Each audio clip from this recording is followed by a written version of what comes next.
Бүгінгі тапшыруға келген қунақларыбыз, татар эстрадасында инде танылып үлгерген популяр жырчыларыбыз, иң матур парларыбызның берсе, Рәшит Вахапов фестивале лауреатлары Гөлсирин Абдуллина һәм Азат Абитов. Сезне кайнар сәламлибез. Сез шул кадәр талантлы гаилә, хәтта туган көннәрегез дә көн аралаш булып чыкты. Мәйдан телеканалыннан да кайнар котлауларны кабул итегез. Рәхмәт бик зур. Біз сезне күптән күзәтеп киләбез, иҗатыгызга гашыйк. Мәйдан телеканалы түгәрәк бәхет тапшыруы котлаулар ярата. Гөлсиринне романтик, ә Азатны практик дип беләбез. Ә менә якыннарыгызны, бер-берегезне бәйрәмнәрдә ничек котлыйсыз?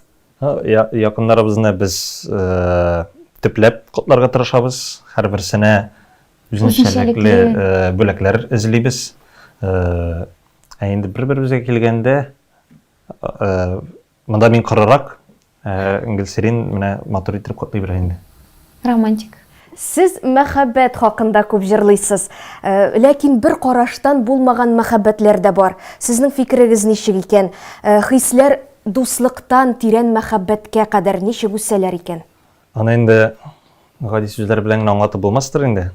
Ул Чөнки без Азат белән икебез дә шын дуслар идек баштан. Әллә дуслардыр инде. Аллага шөкер.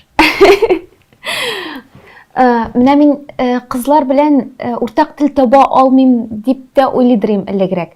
Чөнки егетләр белән уртак тел табуы җиңелрәк.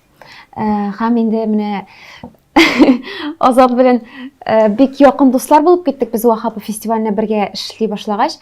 Һәм инде үз серләремне Азатка сөйли башладым, Азат миңа үз серләрен сөйли башлады. Ничектер шуннан инде бер-беребезгә ышану, таяну дигән нәрсәләр барлыкка килде. Шуннан инде менә чын дуслык барлыкка килеп, үзебез дә белмичә калдык, ничек без парлап йөри башлаган безне булып. Шуның өчен сезнең сорауга төгәл җавап та бирә алмыйлар инде без.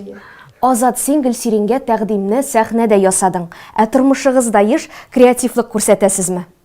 Романтик креативларны мин еш күрсәтмим инде. Тырышам инде мин әлбәттә. Башка нәрсәгә килгәндә, мәсәлән, эшкә килгәндә дә мин инде креативлык күрсәтергә тырышам. Гөлсирин дә аны әйткән инде миңа, син дигел нәрсә уйлап табасың ди. Мәсәлән, кар чистартканда да мин нәрсә уйлап табарга тырышам, җиңелрәк булсын өчен.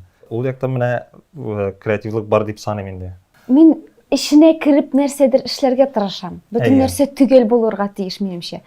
Азат инде җиңеллекне карый. Мәсәлән, шундыйлардан инде. Димәк, Гөлсирин сине татлы сүзләр әйтә белмисең дип гаепли.